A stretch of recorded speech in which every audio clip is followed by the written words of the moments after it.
Señor Presidente, Monsieur le Président du Conseil européen, Mesdames et Messieurs les députés, voilà exactement 5 années, jour pour jour, que votre Parlement a accordé sa confiance à ma Commission. Et vous ne l'avez jamais démenti. Nous avons eu, il est vrai, parfois des relations difficiles, mais toujours polies, tumultueuses, mais ordonnées. Et je voulais vous en remercier de tout cœur, parce que disposer de la confiance de cet hémicycle, pouvoir s'appuyer sur la confiance des élus européens, reflétant la démocratie européenne, est pour tout un chacun qui reçoit cette confiance un honneur qui dure. Je vois ici beaucoup de visages connus, beaucoup qui sont devenus des amis, non seulement interinstitutionnels, mais pour la vie. Et je voulais donc vous remercier de tout cœur, tout comme je voudrais remercier le président Tusk. Nous étions des frères jumeaux. Mais même des frères jumeaux peuvent parfois être en désaccord. Mais nous avions l'intelligence de cacher nos désaccords.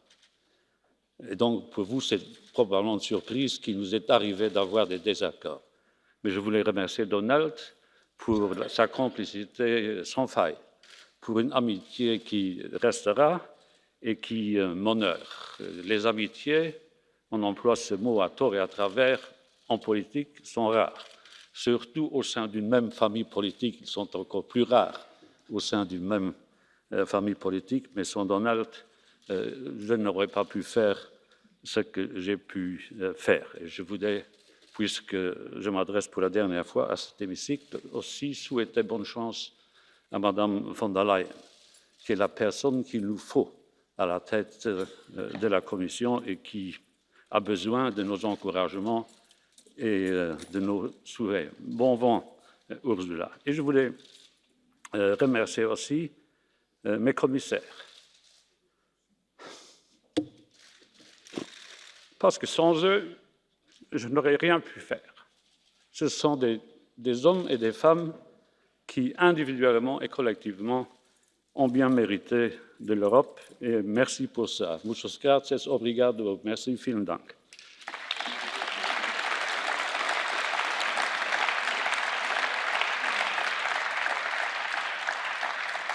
Lorsque j'ai pris mes fonctions en 2014, l'Europe, en fait, était fragilisée. Les fissures et les ruptures de solidarité nombreuses. L'Europe, en 2014, fut mal aimée, ce qui m'a amené à parler de la Commission de la dernière chance. Mais je ne voulais pas parler de la Commission, mais d'une Commission au service de l'Europe qui était en panne, puisque nous abordions en 2014 un moment crucial dans le devenir de l'Europe, et donc nous étions tous en charge de donner vie à la dernière chance qui se présentait aux portes de l'Europe. J'avais choisi, ensemble avec mes collègues, de mettre en place une commission politique. Je voulais que les commissaires soient des élus, à part le commissaire britannique. J'ai eu 2 commissaires britanniques, l'un plus excellent que l'autre.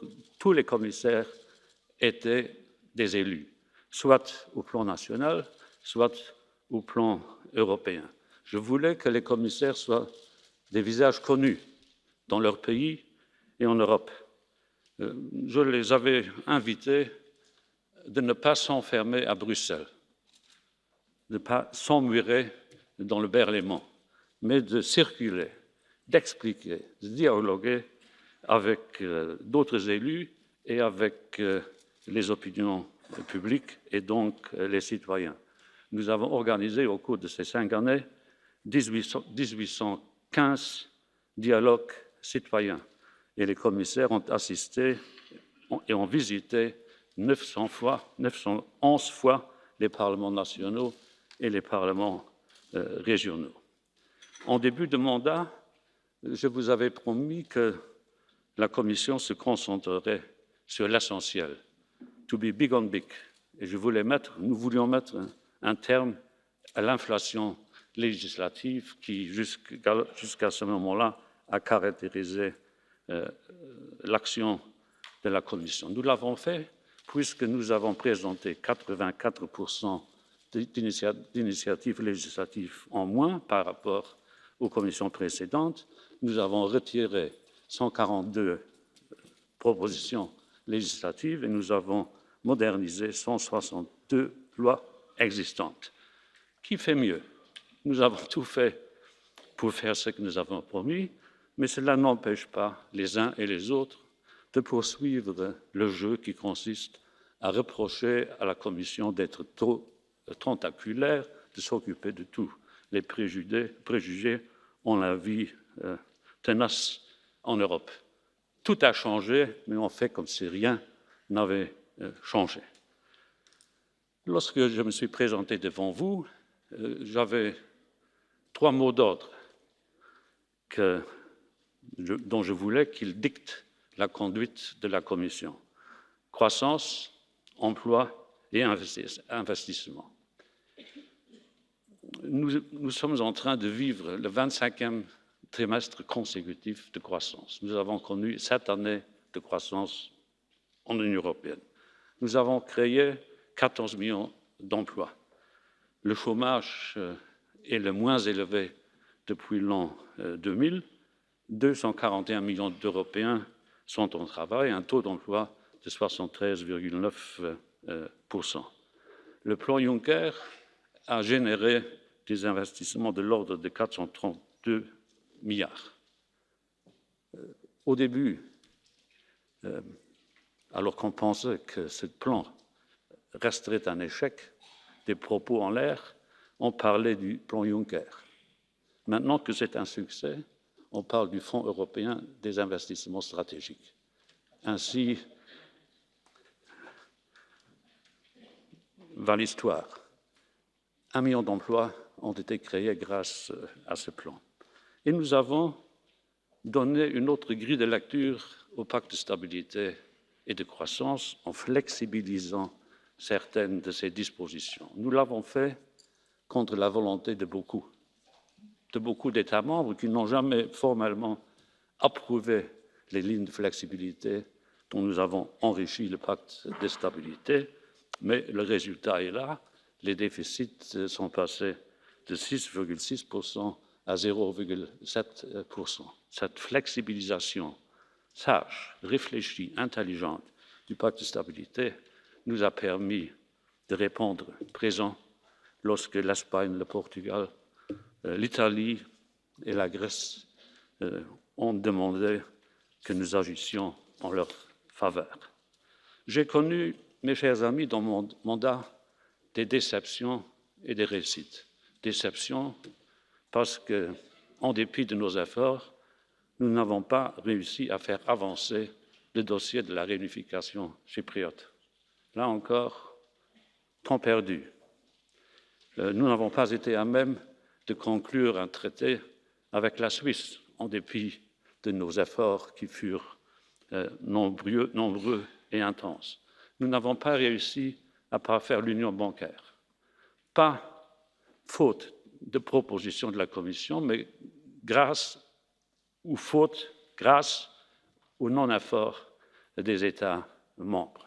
Or, si nous ne complétons pas l'union bancaire comme il le faut, en faisant de l'union économique et monétaire une union bancaire qui caractérise partout dans le monde les unions monétaires, nous ne serons pas prêts à réagir au prochain choc, qu'il soit interne ou qu'il vienne de l'extérieur. Parmi ce qu'il faut faire, il y a l'ardente obligation qui devrait être la nôtre de mettre en place un système de garantie de dépôt. Sans garantie de dépôt, pas d'union bancaire, et sans garantie de dépôt, pas d'union bancaire, et sans union bancaire parfaite, plus d'union économique et monétaire. Il faut savoir réagir à ces défis. Mais nous avons aussi connu, en dépit de la polycrise qui fut la nôtre au cours des 5 dernières années, des réussites. Je n'ose pas dire des succès parce que je ne voudrais pas verser dans l'autosatisfaction, bien que j'en ai envie. Mais nous avons connu des réussites. Je veux d'abord mentionner la dimension sociale de l'Union européenne. Enfants mal aimés au cours des décennies écoulées, nous avons su adopter le socle des droits sociaux. Je me rappelle que lors de ma première apparition devant ce Parlement comme jeune ministre du Travail pendant une présidence luxembourgeoise, ce discours fut déjà le mien à l'époque. Avant même d'avoir approuvé le socle des droits sociaux, nous avions remis sur le métier la directive sur le détachement. Et contrairement aux attentes, nous avons réussi à amener Parlement et Conseil à un accord. C'est tout de même, me semble-t-il, un succès de cette commission d'avoir érigé en principe le fait que pour un même emploi et pour un même travail, il faudrait avoir le même salaire. La dignité des travailleurs était à ce prix. Et d'ailleurs, si on pense pouvoir construire l'Europe, la faire prospérer sans avoir l'assentiment de ceux qui travaillent, on se trompe lourdement. L'Europe doit aussi être celle des travailleurs. Autre réussite, me semble-t-il, la Grèce. J'en parle parce que cela m'a beaucoup occupé et préoccupé. Nous avons redonné à la Grèce la dignité qu'il convient de lui donner. Trop souvent et trop longtemps, on a piétiné la dignité du peuple grec. Et j'ai voulu rétablir l'ordre des choses en redonnant à ce peuple tous les titres de noblesse qu'il mérite. On a voulu empêcher la Commission d'agir en faveur de la Grèce. Je me rappelle les longues nuits avec les gouvernements Samaras, Tsipras et maintenant Mitsotakis, mais il n'était pas encore aux affaires, où nous avons essayé de résoudre le problème grec. Et nombreux étaient les gouvernements qui ne voulaient pas que la Commission s'en occupe. Je me rappellerai toujours des coups de téléphone de plusieurs premiers ministres qui m'ont dit « Occupe-toi de tes affaires. C'est l'affaire des États de s'occuper du problème grec. » Alors que moi, j'avais cette conception naïve, mais juste, qu'il faudrait que nous respections le traité. Et le traité dit que la Commission doit...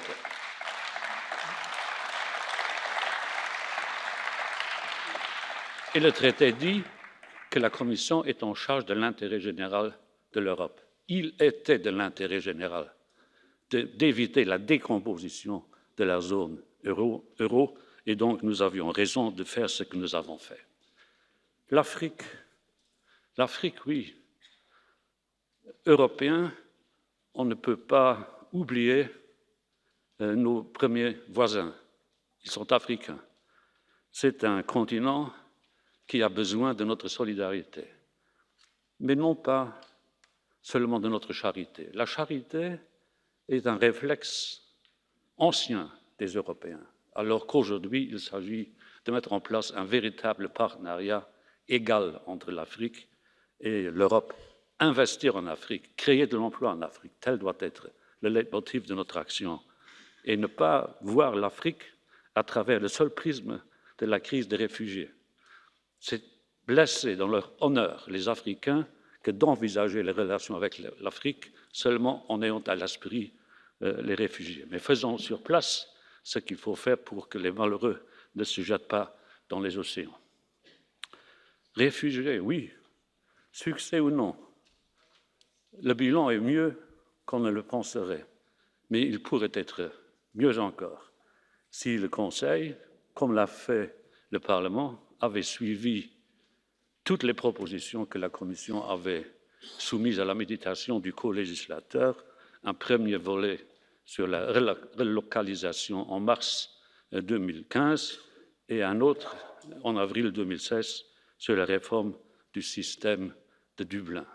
Mais n'oublions pas que grâce à l'Europe, nous avons pu sauver en Méditerranée 760 000 vies.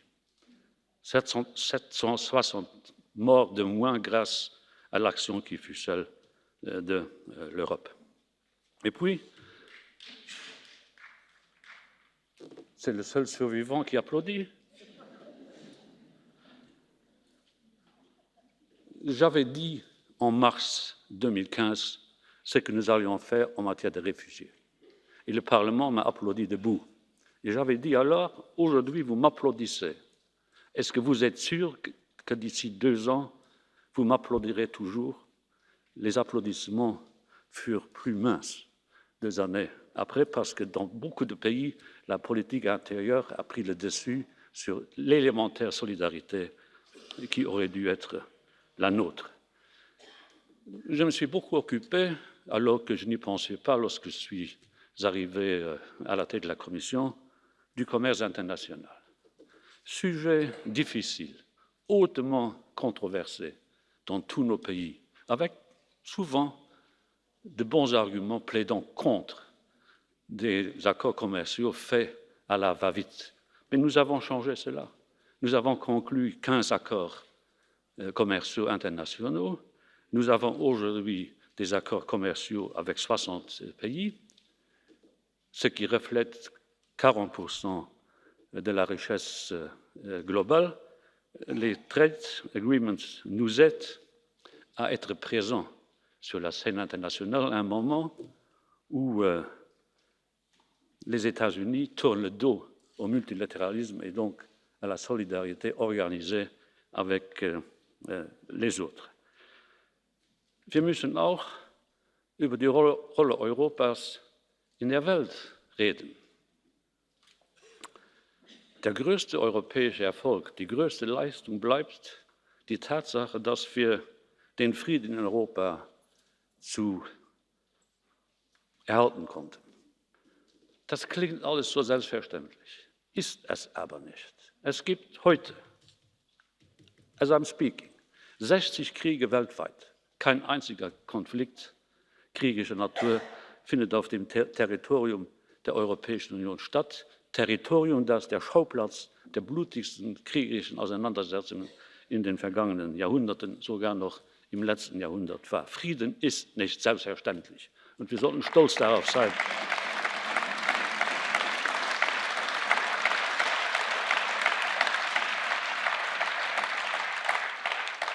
Nun ist mir bewusst, dass man junge Menschen nicht mit dem Thema begeistern kann, dass Europa den Frieden erhält. Denken wir. Aber man muss auch, wenn man mit jungen Leuten redet, über dieses ewige europäische, kontinentale Dilemma zwischen Krieg und Frieden reden. Man braucht nur in die direkte Nachbarschaft der Europäischen Union zu blicken, um zu sehen, wie gefährlich die internationale Lage ist und damit auch wie fragil die Lage der Europäischen Kommission, der Europäischen Union ist. Jungen Menschen muss man von Krieg und Frieden erzählen. In 20 Jahren wird es keine Europäer mehr geben, deren Großväter oder Urgroßväter den Krieg gekannt haben. Also muss man darüber reden, sonst gerät in Vergessenheit, was Krieg bedeutet. Und deshalb rede ich auch mit jungen Menschen immer wieder über das Thema Krieg und Frieden. Aber es reicht nicht als Erklärung. Jungen Menschen muss man Europa auch perspektivisch von der Zukunft her erklären. Was ist denn die Zukunft Europas? Wir sind der kleinste Kontinent. Die meisten Europäer wissen das überhaupt nicht. Wir sind sehr klein als europäischer Kontinent. Politik, das ist der Stoff, mit dem Demografie und Geografie zusammengebracht werden müssen. Es gibt keine Politik, die Geografie und Demografie nicht ins Auge nimmt. Wir sterben aus. Wir werden nicht verschwinden, aber wir werden immer weniger. Am Anfang des 20. Jahrhunderts waren 20% der Weltbevölkerung Europäer. Am Ende dieses Jahrhunderts wird es nur 4% Europäer auf 10 Milliarden Menschen geben. Wir werden wirtschaftlich an Kraft einbüßen, massiv an Kraft einbüßen. In einigen Jahren wird kein einziger europäischer Mitgliedstaat noch Mitglied der G7-Gruppe sein, die sowieso verschwinden sollte, weil G20 ist wichtiger als G7. Wer angesichts dieser nicht umkehrbaren Entwicklung noch denkt, jetzt wäre der Moment gekommen, um weniger Europa auf die Tagesordnung zu setzen, um die nationale Einzelteile wieder zurück zu verlegen, der irrt sich fundamental. Europa bedeutet Frieden, Europa bedeutet aber auch Stärke angesichts des sinkenden Einflusses, den wir in der Welt haben. Deshalb müssen wir auch in Fragen der Außenpolitik zu belastbareren Regelungen und Entscheidungsfindungswegen finden.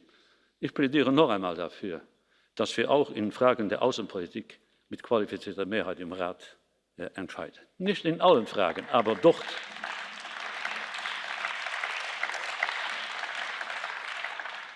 wo es darauf ankommt, dass Europa Farbe bekennt. Ich habe ein Erlebnis der besonderen Art in Washington gehabt. Ich war am 25. Juli letzten Jahres bei Präsident Trump, um über die Vermeidung des sich anbahnenden Handelskrieges zu reden, was uns auch gelungen ist. Wieso ist es uns gelungen? Trump hat in einer langen Einführung, das mag er, mir geschildert, wer alles in diesem Büro schon saß und was er denen gesagt hat. Kanzler, es gibt mehrere davon, Premierminister, Präsidenten. Und er sagt, ich habe denen doch schon alles erklärt. Ich sage, das reicht nicht. Muss Europa das auch erklären? Und dann sagt er, wieso? Sag, weil die Kommission allein zuständig ist für Handelsfragen. Alles, was die anderen sagen, so tüchtig sie auch sein mögen, zählt nicht. Es zählt hier, was der Präsident der Kommission im Namen der Europäischen Union vorbringt. Das hat ihn sehr beeindruckt und mich noch mehr. Weil wenn man als Luxemburg in Washington sitzt und sagt, I am the man, c'est du jamais vu.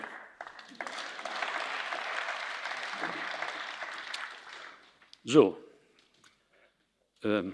Schlussfolgerung. Ich scheide aus dem Amt nicht betrübt, auch nicht übermäßig glücklich, aber im Gefühl, mich redlich bemüht zu haben. Und wenn alle sich redlich bemühen würden, wäre einiges besser. Ich war stolz darauf, während langer Zeit, vor allem in den letzten 5 Jahren, ein kleines Teilchen eines größeren Ganzen zu sein, das wichtiger ist als wir. Prenez soin de l'Europe et combattez de toute vos forces les nationalismes stupides et bornés. Vive l'Europe!